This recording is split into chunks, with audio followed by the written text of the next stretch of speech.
Hello, everybody, and welcome to the post-race show. North Wilkesboro is where we just wrapped up racing over on Fox, and man, oh man, it was the debut of that track on iRacing. But let's get down to the nitty-gritty. All right, coming up, we're going to have Landon Cassill. He was in that race, had a pretty good run going there towards the middle end of that race as well. We're going to have Evan Pasoko on. He's going to join us. He's going to help us break down everything that we've seen. But before we do that, we're going to get to the top five finishers. We have Denny Hamlin, Timmy Hill, Tyler Reddick, Ross Chastain, Austin Dillon, your top five. A lot of those names are new to the top five. A couple of those guys, they've been around a little bit as well. But now we're going to run through some race highlights. Lap 5, Denny Hamlin and John Hunter Nemechek, a little contact there. We'll talk to Evan and Landon to see if that was a little bit of payback from the end of the race last week. Lap 41, ironically, it was the 41 car of Cole Custer who spun. Lap 68, Kligerman triggers a crash. And then lap 75, 76, Landon Cassill. Little curb hop deal there. Started quite a incident there going around in turn 4. Then we're going to move to Boyer and Nemechek on lap 135. Lap 151, Hamlin takes the lead with a little bump over Ross Chastain. And lap 160, well, that was the end of the race, and Denny Hamlin gets a win again. But let's welcome in Landon Cassill. Landon, thanks for joining us today. North Wilkesboro Speedway, how was your experience out there the first time running this brand new track to iRacing?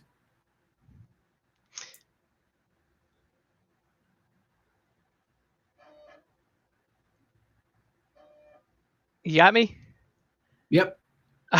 I'm sorry. Oh, good, What'd man.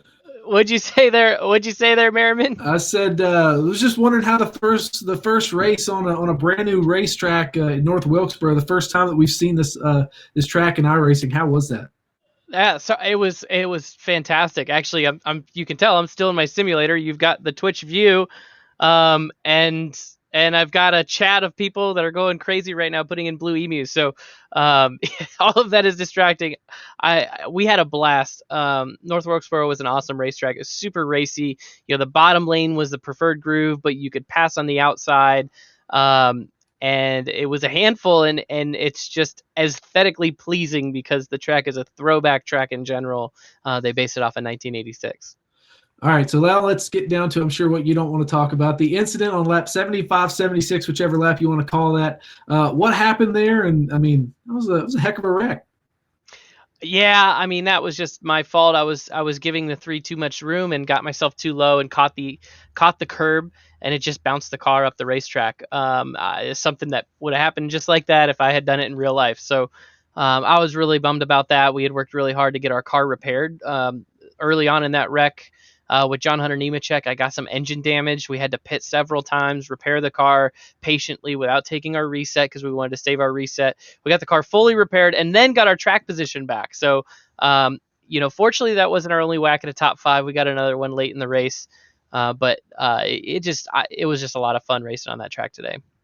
Seemed like it was pretty cool. Obviously, the nostalgia factor was, it was up there with, Bobby Labonte in an Interstate Batteries 18 and Jeff Gordon running the Rainbow Warrior paint scheme. Just how cool was it to be able to have this track come back, have some, Cup champions out there racing in the field, and really a vision brought together by Dale Earnhardt Jr. So, I mean, this was just a special day to kind of end off the iRacing season, so to speak, before we go back racing in the real world. Yeah, it was fantastic. I mean, it's really cool that iRacing is able, in a lot of ways, able to preserve one of the most entertaining historic short tracks that we've ever had. So, they have that ability to not just do that for North Wilkesboro, but for other racetracks as well. So, I think that you'll see a lot more classic tracks on the platform, and it's great. It allows these tracks to live forever when sometimes they end up being repurposed for other uses. And obviously, iRacing is going to be around for a long time, but in terms of the Pro Invitational Series, we're going to get back real racing here next week. So recap the past couple of weeks. How much fun has the Pro Invitational Series been? And I mean, it seems like it's paid off because you've built quite a rig there in Blue Emu cockpit. Yeah, we have. I mean, it's been wonderful.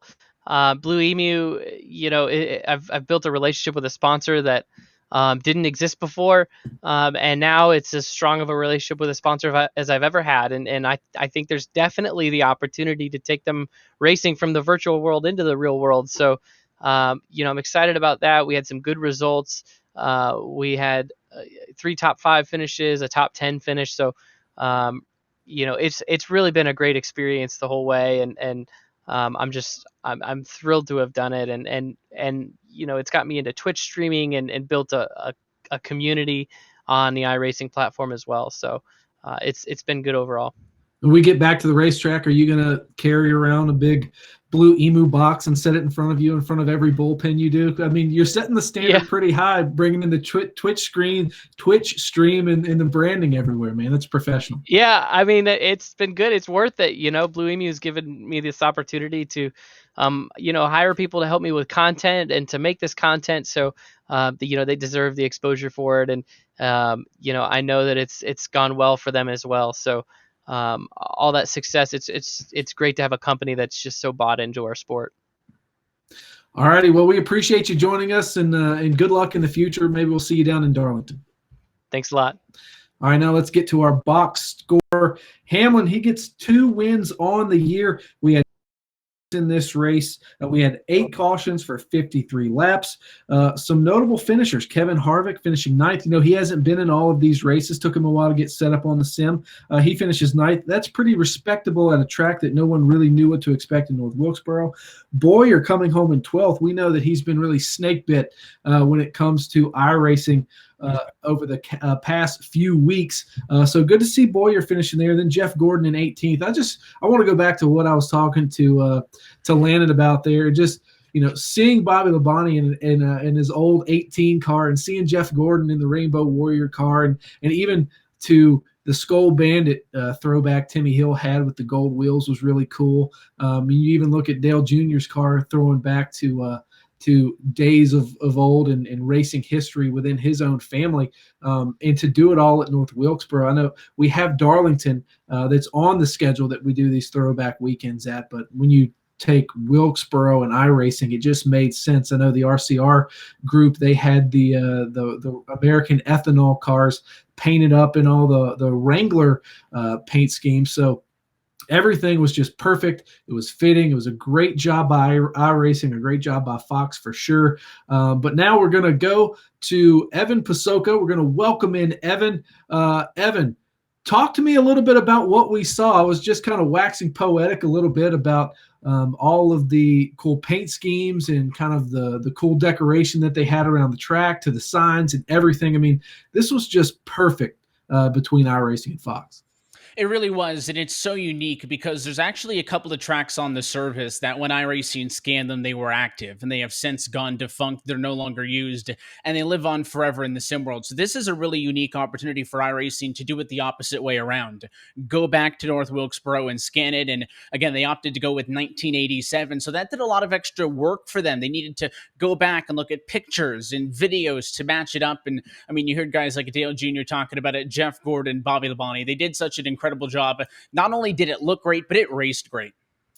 All right, now let's get to the action on track early on in this race. Lap 5, Denny Hamlin gets a little contact there with John Hunter Nemechek. Now, a lot wasn't made of this on the broadcast, but at the end of the race last week, these two guys were going at it really hard. Was this hard racing this week? Was it payback? Obviously, it ended well for Denny. He was in victory lane. Yeah, I think it was about 25% hard racing and 75% payback. I don't think Denny sought him out. But when that guy's up in front of you, racers tend to have a good memory. He didn't forget. And I know what had happened. Everybody in the production trailer was hooting and hollering. And listen, that's the kind of track where you might think, hey, we're going to a short track next week. Maybe I shouldn't tick somebody off, because a track like North Wilkesboro leaves that door open for, I think, a little bit of payback. And I think that was influenced by it. I don't think Denny went out there headhunting, but you see a guy in front of you that wronged you, you might hit him a little bit harder. All right, we just got done talking to Landon Cassill, lap 76. He said he gave Dylan a little bit too much room. He kind of curb hopped a little bit, and that triggered, what we can call a massive iRacing wreck. So walk us through that. I mean, with a track this new, I mean, we knew we were going to see some things that we haven't seen because these guys haven't seen the surface yet. Yeah, and of course they had an opportunity to do some practice races, but I mean that was more critical this week than it had been in weeks past. You get up onto the curb, and as well, again with the way that the racetrack works, it's banked differently, going up the hill and down the hill on the straight. So 1 and 2 different than 3 and 4. There were some big wrecks in the practice race a couple of nights ago, and yeah, that was the big one I think that we had this evening, and it was fun having Jeff and Clint obviously in the Fox Sports studio again this week, and Jeff was having a blast trying to avoid some of the incidents. He got lucky on that one. I think he went high to avoid all the chaos. Clint went low, and it didn't work out for Clint in that instant, but Clint actually ended up finishing better than Jeff, so that's when that one quick repair came in handy. All right, now let's get to the Boyer wreck on lap 135. Him and Nemechek get caught up in something. I'm so glad we had an in-car camera or a live mic on Clint as well in that box booth, because when something goes wrong, it's always entertaining. And, we're out here iRacing, we're competing, but it's also pretty fun. So, walk us through what happened there and how cool is it to be able to be inside the helmet, so to speak, on live TV with these guys. Yeah, it's funny. Unfortunately for Clint, we've had that opportunity to get a look from him and his rig a couple of times over these last few weeks getting involved in incidents. But, we kind of do the virtual visor cam where you're basically seeing exactly what Clint's seeing on his screen. But the best part of this sim racing deal, of course, is you could basically do like that onboard camera. So even if it's not Clint in the studio, if it's Landon or Timmy or somebody else with their webcam set up, you can see the emotion. And yes, it is competitive. These guys want to have fun. You see the likes of Hamlin, exchanging blows. I mean, there is emotion and passion behind it, but it's a grand old time. And I know half the time Clint's talking and I hear Jeff bleeding through his mic because he's screaming from 6 feet away and vice versa. And they both got top 20 finishes out of it, so it worked better than Jeff's foray at Talladega did. But I mean, this is just a racetrack where it kind of opens itself up a little bit where, yes, it's tight corners, but you can still get 2-3 lanes of cars in there. And it's not necessarily the cleanest way around, but this racetrack lends itself to that. And you're going to get some contact. And I think the battle scars on some of these virtual cars at the end of the day kind of prove that. All right, Denny Hamlin bumps Ross Chastain, gets a win, but a little bit of bumping and banging extracurricular activity after the race as well. What a great racetrack. What a great finish. And, I guess Ross having a little fun with Denny afterwards as well doesn't hurt anything.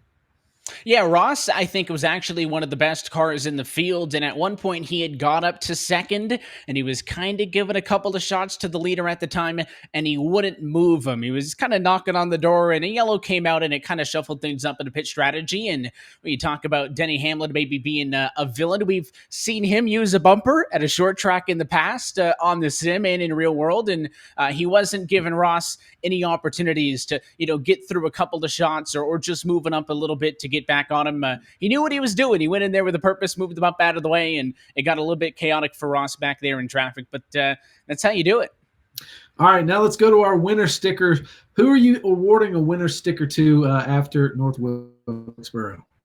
Well, I kind of alluded to it. I'm going to go to Ross Chastain on this one. We've talked so much about the drivers, and I debated between Ross and Ryan Preece, because Preece did a really good job as well tonight. But for Ross Chastain to jump on the service, we've been watching, the more inclined sim racers who have been members on iRacing for a long time, kind of work with some of the newer faces. And over the course of these 7 weeks, I think we've seen a lot of growth out of a lot of the drivers who are new to this sim world, or maybe just hopping back on the sim. But I think Ross Chastain deserved better today. He may have deserved that race win, and he was one of the most consistent cars. So super impressed with seeing how he's improved. All right, I'm going to award mine to Timmy Hill, the Skull Bandit paint scheme. But the main thing that caught my eyes, some of the bumper cam angles, the gold wheels set that car off. And, you're talking about a guy in Denny Hamlin who's winning a race in a full caged out sim rig.